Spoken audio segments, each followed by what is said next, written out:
దేవునికి స్తోత్రం. ప్రభు నామంలో మీ అందరికీ వందనాలు. ఈరోజు ఆదికాండము 12వ అధ్యాయాన్ని జ్ఞాపకం చేసుకున్నాం ప్రియులారా.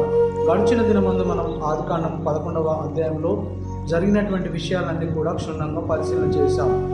ఆదికాండం 11వ అధ్యాయంలో దేవుడు తెరాహుతో మాట్లాడాడు, తెరాహు కుటుంబాన్ని ఆశీర్వదించాడు. మొదటగా మనం గమనించినట్లయితే ఆదిలో ఆదాముకు దేవుడు వాగ్దానం చేసినట్లుగా ఈ సంతానాన్ని నేను విస్తరింపచేస్తాను, అభివృద్ధి చేస్తాను, ఫలింపచేస్తానని దేవుడు వాగ్దానం ఇచ్చినట్లుగా తెరాహు కూడా దేవుడు వాగ్దానం ఇచ్చాడు. తెరాహును ప్రేమించి 3 కుమారులను బహుమానంగా ఇచ్చాడు ప్రియులారా. ఎవరనగా మొదటివాడు అబ్రాము, రెండవ వాడు నాహోరు, మూడవ వాడు హారాను. ఇలా దేవుడు వారిని ఆశీర్వదించి హెచ్చిస్తూ ఉన్నాడు. తెరాహు 3 పెళ్లిళ్ళు చేశాడు. మొదటి కుమారుడైనటువంటి అబ్రాము భార్య పేరు శారా, రెండవ కుమారుడు నాహోరు భార్య పేరు మిల్కా. ఆరాను కూడా పెళ్ళి అయింది ప్రియులారా. అంత మాత్రమే కాదు, వారికి సంతానం కూడా కలిగింది. అబ్రాముకు మాత్రం సంతానం లేదు. శారా గొడ్రాలుగా పిలువబడుతుంది. దేవుడి పిలుపు కోసం దేవుడు ఇస్తాడనేటటువంటి ఒక ఆశ కలిగి, విశ్వాసం కలిగి అబ్రాము శారాలు ఎదురు చూస్తూ ఉన్నారు. కానీ తెరాహు మాత్రం వృద్ధుడై తన వయసు అంతా కూడా పోతా ఉంది. వృద్ధాప్యంలోకి వచ్చాడు. తను దిగులు చెందుతూ వేదనతో ఎదురు చూస్తూ ఉన్నాడు, చింతిస్తూ ఉన్నాడు. అయ్యో, నా పెద్ద కుమారుడైనటువంటి అబ్రాముకు సంతానం లేదే అని తెరాహు ఎదురు చూస్తూ ఉన్నాడు ప్రియులారా. వారి సహోదరులు కూడా సంతానాన్ని పొందుకున్నారు.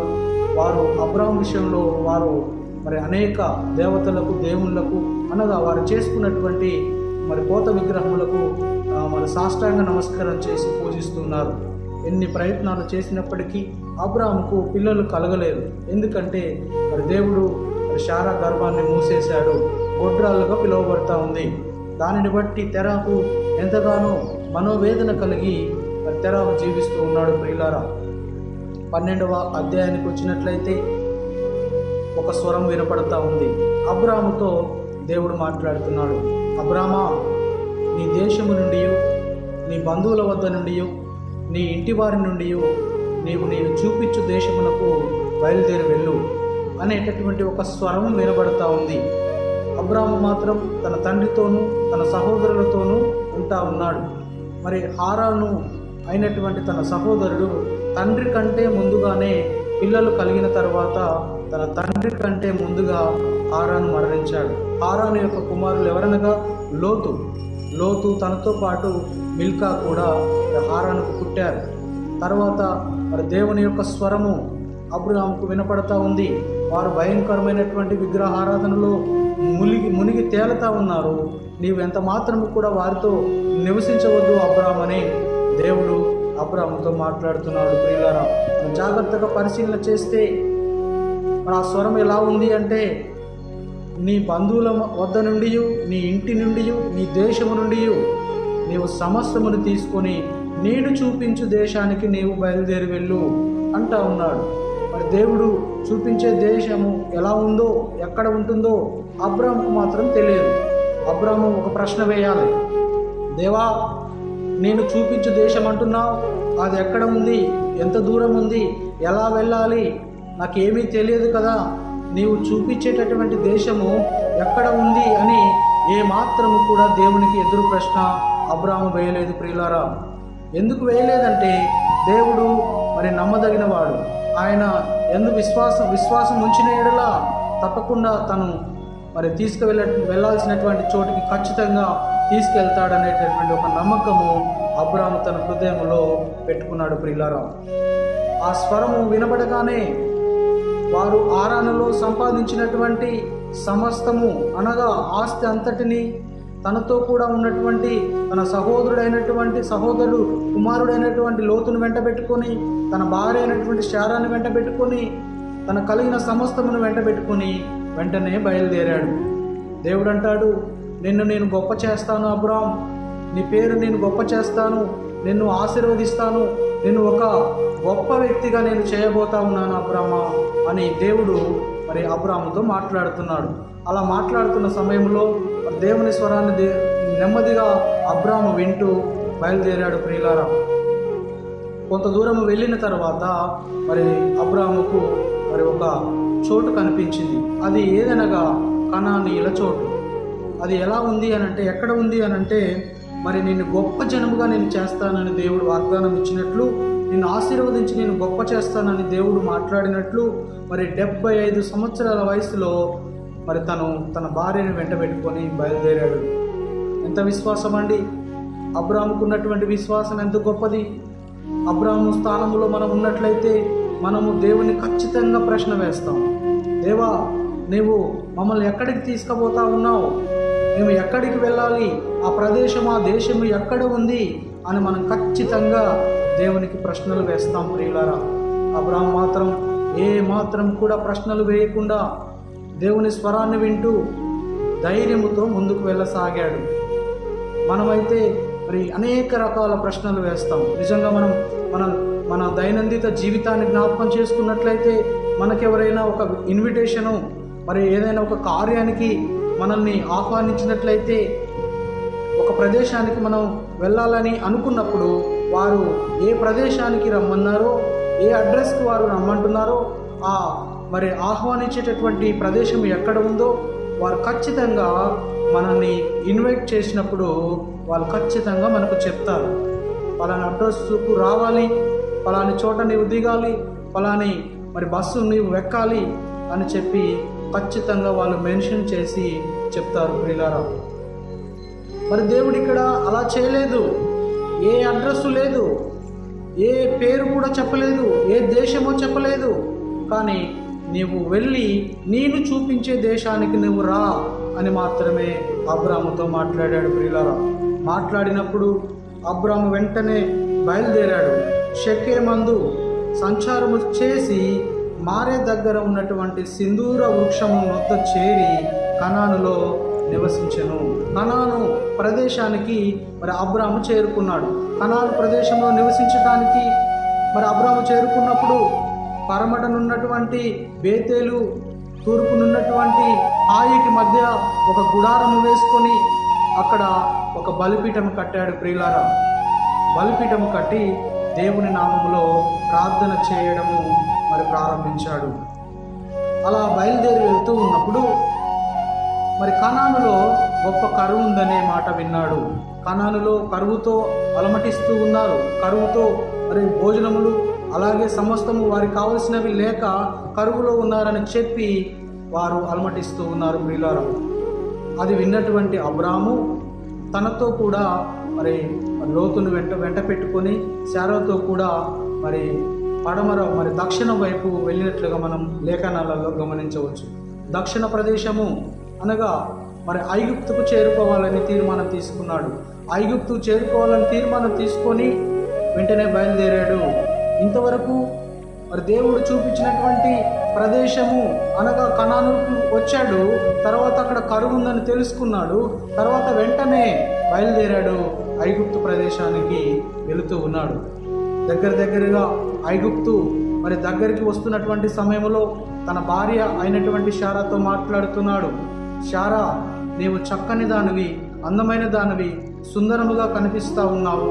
నీవు ఐగుప్తు ప్రజలతో ఈ మాట చెప్పు, నీవు నా భార్యమని చెప్పితే వారు నిన్ను మాత్రమే బ్రతకనిచ్చి నన్ను చంపేస్తారని మరి అబ్రాము భయముతో ఈ మాటలు చెప్తా ఉన్నాడు. వారు కనిపించినప్పుడు నీవు నా భార్యమని ఎంత మాత్రం కూడా చెప్పొద్దు, నా చెల్లెలుగాని చెప్పు అని శారాతో మాట్లాడుతున్నాడు. ప్రియులారా, మాట్లాడిన వెంటనే ఐగుప్తీయులు మరి ఫరో యొక్క మరి భటులు అనగా ఫరో దగ్గర ఉన్నటువంటి వారు అధిపతులు వచ్చి శారాతో ముచ్చటించి శారాని మాటల్లో పడేసి తన భార్య అయినటువంటి శారాని తీసుకొని ఐగుప్తు రాజు దగ్గరికి తీసుకెళ్లారు. ఐగుప్తు రాజు దగ్గరికి తీసుకెళ్ళినప్పుడు మరి రాజు ఏమో తన మరి శారా ఉన్నటువంటి ఆ పరిస్థితిని చూశాడు. తన అందముగా ఉంది, చక్కగా ఉంది. గమనించినటువంటి ఐగుప్తు రాజు తనపై మరి ఎలాంటి అఘాయిత్యానికి కూడా పాల్పడలేదు. ప్రియులారా, దేవుడు మరి శారాకు తోడే ఉన్నాడు. అబ్రాము దేవుణ్ణి విడిచిపెట్టినప్పటికీ దేవుని ఆలోచనలు అబ్రాము విడిచిపెట్టినప్పటికీ కూడా దేవుడు మాత్రం వారిని ఏమాత్రం కూడా విడిచిపెట్టలేదు. దేవుడు తోడై ఉన్నాడు ప్రియులారా. ఐగుప్తు రాజుతో దేవుడు మాట్లాడి ఉండవచ్చు, వీరు నా బిడ్డలు, ఈమెపై నువ్వు ఎలాంటి అగాత్యానికి కానీ ఈమెను ముట్టడానికి కానీ వీల్లేదు అని దేవుడు మరి ఆ రాజుతో మాట్లాడి ఉండవచ్చు, మాట్లాడి ఉండి ఉంటాడు ప్రియులారా. ఎప్పుడైతే అలా మాట్లాడాడో మరి ఐగుప్తు రాజుకు కోపం వేసింది. వెంటనే మరి అబ్రామును పిలిపించాడు, శారాను పిలిపించి, ఈమె నీ భార్య అని నాకు ఎందుకు చెప్పావు? నేను నా భార్యగా చేసుకుందనేమో, అయినానేమి నీవెందుకు మరి అబద్ధం మాట్లాడావు? ఈ విషయాన్ని నాకు ఎందుకు చెప్పావు అని ఐగుప్తు రాజు అబ్రాముతో అంటాడు. ఎప్పుడైతే శారా ఐగుప్తు రాజు వద్దకు తీసుకొని వచ్చిందో, శారాని బట్టి మరి అబ్రాముకు కొంత బహుమానాన్ని ఇచ్చాడు, గాడిదలను అలాగే కొంత సమస్తమును మరి అబ్రాముకు ఇచ్చినట్లుగా మనం లేఖనాలలో గమనించవచ్చు. దేవుని ప్రణాళిక ఒకటి, కానీ ఐగుప్తు రాజు శారాపై ఎలాంటి మరి అఘాయిత్యానికి పాల్పడలేదు, ఆమెను ముట్టలేదు ప్రియులారా. అబ్రాము మాత్రం శారాతో అబద్ధము ఆడించాడు, మరి దేవునిపై ఉన్నటువంటి విశ్వాసాన్ని కోల్పోతూ ఉన్నాడు. ఐగుప్తులో మరి దేవుడు మనోవేదన కలుగచేసి ఆ దేశమంతటా కూడా బాధ చేత, వేదన చేత రాజు కుటుంబమును మరి ఎంతగానో బాధించినట్లుగా మనం లేఖనాలలో చూడవచ్చు. అది జరిగిన వెంటనే అబ్రామును పిలిపించి, ఈమె నీ భార్య, నా వద్ద నుంచి నీవు తీసుకెళ్ళిపో అని మరి ఫరో అబ్రాముతో చెప్పినట్లుగా మనం లేఖనాలలో పరిశీలన చేయవచ్చు. నిజంగా అబ్రామును దేవుడు ప్రేమిస్తున్నాడు. నేను చూపించబోయే దేశానికి నీవు బయలుదేరి వెళ్ళు అని చెప్పినప్పుడు దేవుని మాటకు లోబడి వెళ్ళాడు.